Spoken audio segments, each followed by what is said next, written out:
सर्वांना नमस्कार. कोवळी कळी या स्टोरीचे 31 एपिसोड यापूर्वीच अपलोड केलेले आहेत. कृपया ते सगळे एपिसोड ऐकण्यासाठी आपल्या चॅनलला भेट द्यावी. कुसुमची सासू तिला सारखे टोमणे मारायची की तुझ्या माहेरच्यांनी तुला काहीच नाही दिलं, फक्त एक लोखंडाची खाट आणि 5-5 भांडी, एवढंच कुसुमच्या आईनं तिच्या लग्नात दिलं होतं. मग घर बांधलेल्या आणि दागिने घालून मिरवणाऱ्या कुसुमचा अपमान करण्यासाठी, तिला मान खाली घालून बघायला लावण्यासाठी तिची सासू तिला सारखे टोमणे मारायची आणि म्हणायची की माझी धाकटी सून खूप रीतरिवाज घेऊन येणार आहे. आम्ही खूप मोठं लग्न करणार आहोत. टेम्पो भरून भांडी आणणार आहे ती. हे सगळं ऐकून कुसुमला फार त्रास व्हायचा आणि तिनं कुबेरला सांगितलं आणि आज कुबेरनं हे सगळं त्याच्या घरात आणलं कुसुमसाठी.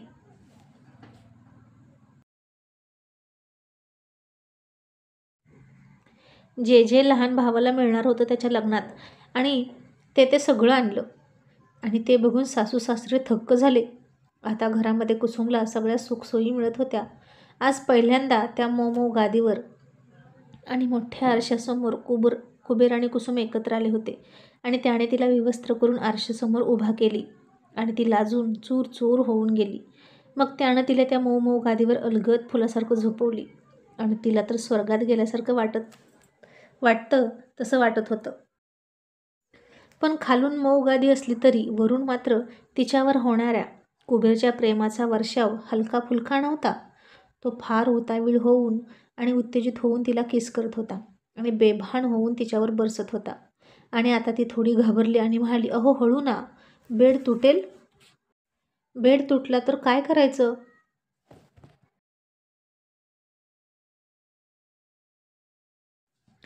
आणि कुबेर हसून म्हणाला, तुटला तर तुटला, आपण दुसरा घेऊया, पण आता मला थांबवू नकोस. असं म्हणून त्यानं तिच्यावर प्रेमाची बरसात करायला सुरुवात केली. आणि ती म्हणाली, असं कसं तुटू दे? आजच बेड बांधला आणि आजच तुटला तर लोक काय म्हणतील? आत्या तर म्हणतील की जुन्या बाजारातून आणला आहे म्हणून लगेच तुटला आणि त्या पुन्हा मला टोमणे मारतील. आणि कुबेर म्हणाला, कुसुम अगं आत्ता ही वेळ आहे का तिच्या टोमण्याचा विचार करण्याची?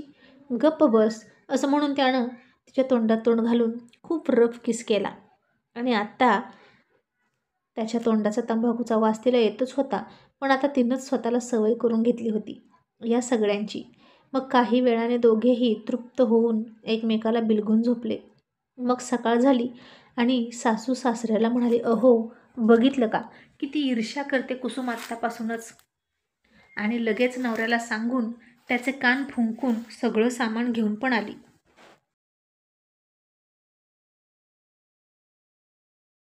सासरा म्हणाला, अगं आणू दे की, आपल्याला काय करायचं आहे, तो त्याच्या पैशाने आणतोय ना. पण मला तर खाट मिळाली बाबा झोपायला. आता मला पावसाळ्यात पण टेन्शन नाही बाहेर झोपायचं. नाहीतर सगळे बेडूक आणि कुत्री मांजरं माझ्या अंथरुणावर झोपत होती येऊन. आणि सासू म्हणाली, तुम्हाला तर काय खायला मिळालं की तुम्ही खुश असता आणि काहीच बोलत नाही, त्याचंच बरं वाटतं तुम्हाला. सासरा म्हणाला, आता तू कशाला जास्त त्रास करून घेतेस? आता तुझ्याही सुनेचं साहित्य येईल की तुझ्या घरात, मग तूही मिरव. आणि ती म्हणाली, ते आहेच हो, पण इतका पैसा आहे त्याच्याकडे, नक्कीच तो तिच्या आईला सुद्धा पैसे देत असणार आणि आपल्याला देत नाही. तो दरवेळी आला की कुसुम त्याला हमखास माहेरी घेऊन जाते आणि आईला पैसा देत असेल. आणि इथं कसा हक्काने वाटणी मागतोय, मग आपल्याला का पैसे देत नाही?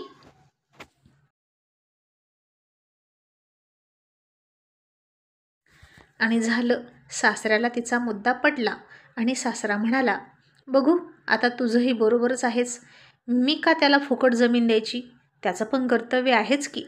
आणि सासू आणि कुसुम अजून बोलतच नव्हत्या. तो नळ मोडला होता आणि सासूनं बाळाला मारल्यापासून त्या दोघी बोलत नव्हत्या. आणि तिला पाहून सासू म्हणाली, काय हो, मी काय म्हणते, इतकी सगळी ईर्ष्या करून एका दिवसात सगळं सामान घरात आणलं खरं, पण ते कोणाच्या पैशाचं? कुबेरच्या पैशाचंच आणलं की नाही?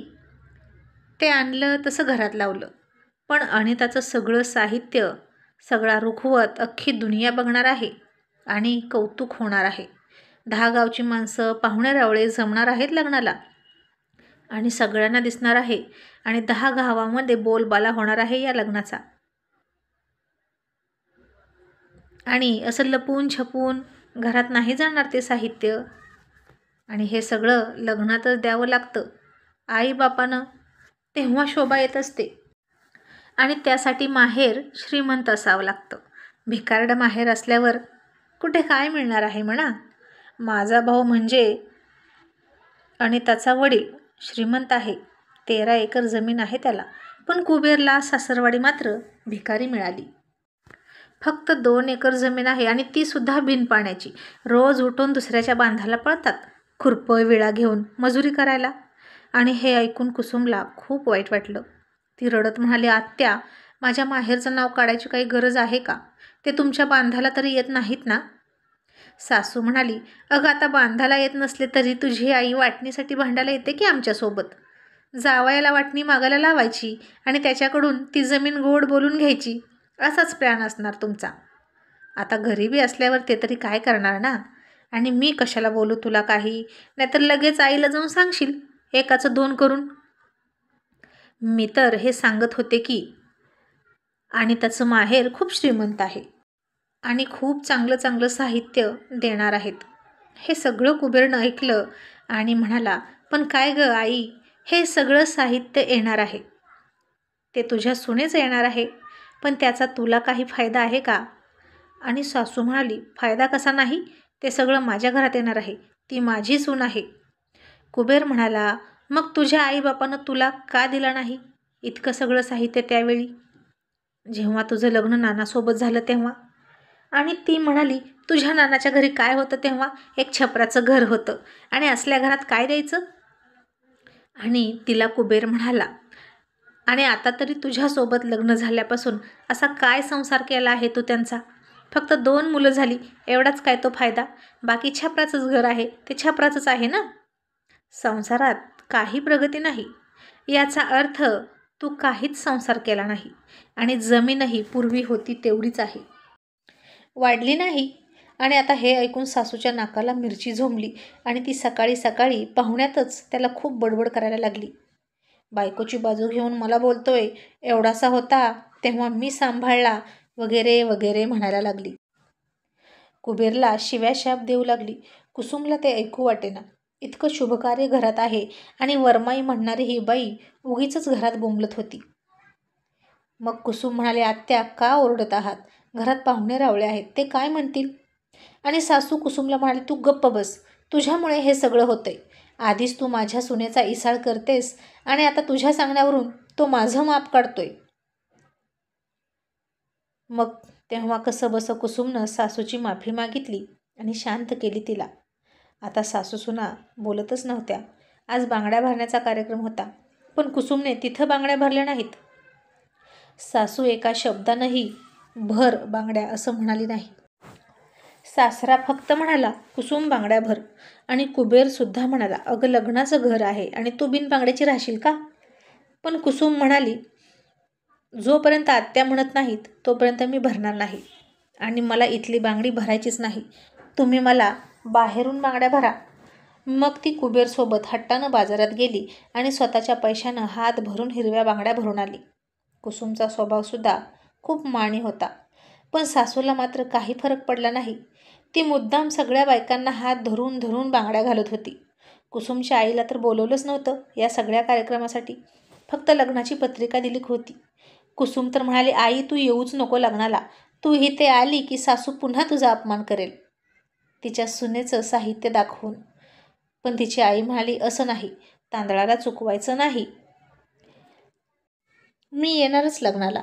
मग आता सासऱ्यानं कुबेरकडून पैसा घेण्यासाठी एक युक्ती शोधून काढली. तो ज्याला त्याला सांगायचा की कुबेरकडून पैसे घ्या, म्हणजे बांगड्या भरल्या की सासरा कासाराला म्हणायचा, माझ्या थोरल्या मुलाकडून पैसे घ्या. मांडववाला आला की म्हणायचा, ॲडव्हान्स माझ्या थोरल्या मुलाकडून घ्या. आणि कुबेरला म्हणायचा, कुबेर आता तू दे पैसे, मी तुझे नंतर देतो. कुसुम आणि कुबेर वैतागून जायचे. ती त्याला खूप सांगायची की पैसे देऊ नका, तरीही कुबेरचा हात खिशात जायचा. हे सगळं बघून कुसुम पुन्हा वैतागायला लागली. कुबेर रागीट होता, भोळा होता आणि प्रमाणापेक्षा जास्त दानशूर होता. त्यानं त्याच्या कामामध्ये स्वतःला मिळणाऱ्या अनेक संधी अशाच इतरांना देऊन टाकल्या होत्या. त्याला अनेक मोठ्या मोठ्या बिल्डरांचे कॉन्ट्रॅक्ट येत होते, पण तो ती कॉन्ट्रॅक्ट आळसापोटी इतरांना देऊन टाकायचा. स्वतः मात्र आहे त्याच पोस्टवर काम करत होता. कारण कुबेरला स्वार्थ माहीत नव्हता, त्याला फक्त देणं माहीत होतं. कधीच कोणत्या गोष्टीसाठी हावरटपणा करत नाही तो. आणि आता मग कुसुमने त्याच्याकडून सगळे पैसे काढून घेतले आणि पेटीला कुलूप लावून ठेवलं. आणि लग्नाच्या आदल्या रात्री घोड्यावरून नवरदेवाची वरात काढली. आणि वरात झाल्यावर घोडेवाला पैसे मागू लागला. आणि सासरा म्हणाला, कुबेर थोडे पैसे दे रे, आपण तुझा सगळा हिशोब लग्न झाल्यावर एकदमच करूया. तसा कुबेर म्हणाला, कुसुम पेटेतले पैसे देतेस का? आणि कुसुम म्हणाली, मिळणार नाहीत. आणि पुन्हा सासू सासऱ्यांनी याचा सगळा कारभार त्याच्या बायकोच्या हातात असतो, हा फक्त नंदीबैल आहे, अशी बोंब मारायला सुरुवात केली. कुबेरला राग आला, त्याचा अहंकार दुखावला गेला आणि कुबेरनं पुन्हा कुसुमला बजावून सांगितलं, तू आमच्या व्यवहाराच्या मध्ये पडू नकोस, मला अक्कल आहे, ते देतील मला सगळे पैसे परत. कुसुम चिडली आणि म्हणाली, ते तुम्हाला 1 रुपयाही परत देणार नाहीत, मी लिहून देते. कुबेर म्हणाला, अगं पण आता दे पैसे, जाऊ दे. घोडेवाला थांबलाय. ती म्हणाली, पैसे नाहीत असं सांगा. तो म्हणाला, अगं मला नाही म्हणता येत नाही कोणालाच. आणि कुसुम म्हणाली, अहो इतकाच दानशूरपणा दाखवता तर मग तुमच्या भावानं तुमची बायको मागितली होती एका रात्रीसाठी, तेव्हा का नाही म्हणालात? आता कुबेरला राग आला आणि त्याने पुन्हा तिच्या थोबाडीत दिली आणि त्याचा आवाज बाहेरपर्यंत आला. सासूला आणि सासऱ्याला वाटलं, आता कुबेर तिला मारून आपल्याला पैसे देणार म्हणजे देणार आणि कुसुम अपमान सहन न होऊन नक्कीच चिडून माहेर निघून जाईल. पण कुसुम आता तसं करणार नव्हती, कारण आता चूक तिची होती हे तिला माहीत होतं. पण तरीसुद्धा तिनं चावी काही दिली नाही. हवं तर माझा जीव घ्या, पण मी चावी देणार नाही असं म्हणाली. आणि वेड्या कुबेरने त्या घोडेवाल्याला सांगितलं की तुझे पैसे मी तुला देईन, अजिबात नानांना मागू नकोस. कारण हा कुबेरच्या इज्जतीचा प्रश्न आहे असं त्याला वाटलं. मग लग्नघर होतं. खूप पाहुणे मंडळी जमा झाली होती आणि टॉयलेटला जायची खूप चोरी असायची तिथं. बायकांना रात्री आणि पहाटे पहाटे जावं लागायचं आणि दिवसा जर लागली तर काही सोय नव्हती. सगळी लाज गुंडाळून कोणी आपल्याला बघतंय न बघतंय तिकडं आणि येणं जाणाऱ्याकडे दुर्लक्ष करून बसावं लागायचं आणि कुसुमला फार लाज वाटायची. एकदा ती अशीच दिवसाची वगळीनं गेली खड्ड्यामध्ये आणि नेमकं त्या माणसाच्या शेतात गेली ज्याचं कुबेरसोबत भांडण झालं होतं आणि त्याच्या बायकोनं कुसुमला खूप शिव्या घातल्या. आणि कुसुम फार खजील झाली आणि लज्जित झाली. तुझ्या नवऱ्याला शेत घ्यायला सांग विकत आणि त्याच्यात जाऊन करत बस. दुसऱ्याच्या शेतात घाण करायला लाज नाही वाटत का गं? असं ती बाई म्हणाली. आमच्या रानात येऊन बसायला तुला लाज नाही वाटत? अशा प्रकारे तिनं कुसुमचा खूप अपमान केला होता. बिचारी कुसुम कधीच कोणाशी वर तोंड करून बोलत नव्हती, पण कुबेरचा राग कुसुमवर काढला होता आणि लाजून कुसुम घराच्या बाहेरच येत नव्हती. तिच्या घरीसुद्धा आणि तिच्या माहेरीसुद्धा सगळेजण असेच बाहेर टॉयलेट करायला जायचे. पण असा लाजिरवाणा प्रसंग तिच्या वाट्याला कधीच आला नव्हता, कारण माहेरी मोकळं रान असायचं, कोणी कोणाला बोलत नव्हतं. पण सासरी मात्र भावभावकीत प्रत्येकाची जमीन वाटून घेतलेली आणि बांध पाडलेले होते. जो तो मालक होता आपल्या आपल्या जमिनीचा आणि एकमेकांच्या बांधावर साधी काट्याची फांजर किंवा दगड टाकला तरी वाद व्हायचा. आणि त्यात कुसुम तिथे टॉयलेटला गेली म्हणून तिला खूप बोलणं खावं लागलं होतं. आणि आत्ताही हे लग्नाच्या गडबडीत खूप सगळी मंडळी जमली होती आणि ज्यांना काहीच वाटत नाही ते करायचे डोळे झाकून. अगदी रात्रीच्या अंधारात पुरुषाशेजारी स्त्री बसली आहे हे सुद्धा कळत नव्हतं. पण कुसुमला मात्र खूप लाज वाटायची आणि कुबेरला आता टॉयलेट बांधू वाटत होतं कुसुमसाठी. इतकं सगळं घरात साहित्य आणून काय उपयोग, जर घरातली इज्जत अशी उघड्यावर शौचाला बसत असेल तर. सरकारी स्कीमसुद्धा येत होत्या, पण त्यासाठी जमीन स्वतःच्या नावावर हवी होती आणि त्याच्या नावावर जमीन नव्हती. आणि त्याला आता वाटायला लागलं की खरंच जमीन आपल्या नावावर हवी होती. मग तो सासऱ्याला म्हणाला, नाना माझ्या नावावर जमीन द्या, मला टॉयलेट बांधायचं आहे. आणि सासरा म्हणाला, अरे मग खुशाल बांध की, जमीन माझ्या नावावर असली तरी मी काय तुला टॉयलेट काढून घे म्हणणार आहे का? तू घे बांधून टॉयलेट, आज ना उद्या तुझ्या नावावर जमीन होईलच की. आणि कुसुमने एक विचार मांडला, मागे पुढे ते सुद्धा टॉयलेट वापरतीलच की, कारण रावसाहेबांची बायको येईल ना, मग तीही वापरेल टॉयलेट. म्हणून ती कुबेरला म्हणाली, मामांकडून निम्मे पैसे घ्या. आणि कुबेर म्हणाला, नाना तुम्ही निम्मे पैसे देताय का टॉयलेट बांधायला? म्हणजे आपल्या दोघांना वापरता येईल. बायका माणसांनी बाहेर जाणं योग्य नाही. रात्रीचं बाहेर बसल्यावर विंचू सापसुद्धा पायात येतात. तर सासरा म्हणाला, इतकी वर्ष आम्ही बाहेरच गेलोय, काही प्रॉब्लेम आला नाही. आणि नको, असलं काही माझ्या सुनेला गरज नाही टॉयलेटची. आम्ही आमचं मॅनेज करू, तुझं तू बांध. मग आता लग्नाचा तेवढा दिवस झाला. लग्न झालं, 16वी झाली. सासूनं लग्नातली उरलेली बुंदी सगळ्याला पिशव्या पिशव्या भरून वाटली, पण कुसुमच्या आईला अजिबात दिली नाही. कुसुमची आई त्यांना मात्र घास टाकून खात नव्हती आणि कुसुमला सुद्धा ती तसंच शिकवायची. पण यांची मात्र दानत नव्हती. मोकळ्या मनानं कोणाला काही द्यायची. मग 4 दिवसांनी कुबेरनं लगेच टॉयलेटसुद्धा बांधून घेतलं आणि मगच मुंबईला गेला.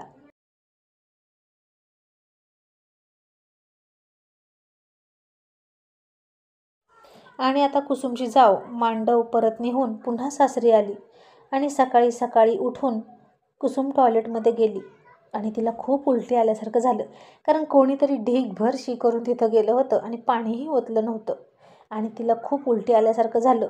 मग तिनं पुन्हा 2-3 बकेट नेऊन पाणी ओतलं, ते पुन्हा स्वच्छ केलं आणि कुसुमनं ठरवलं की आता टॉयलेटला कुलूप लावायचं.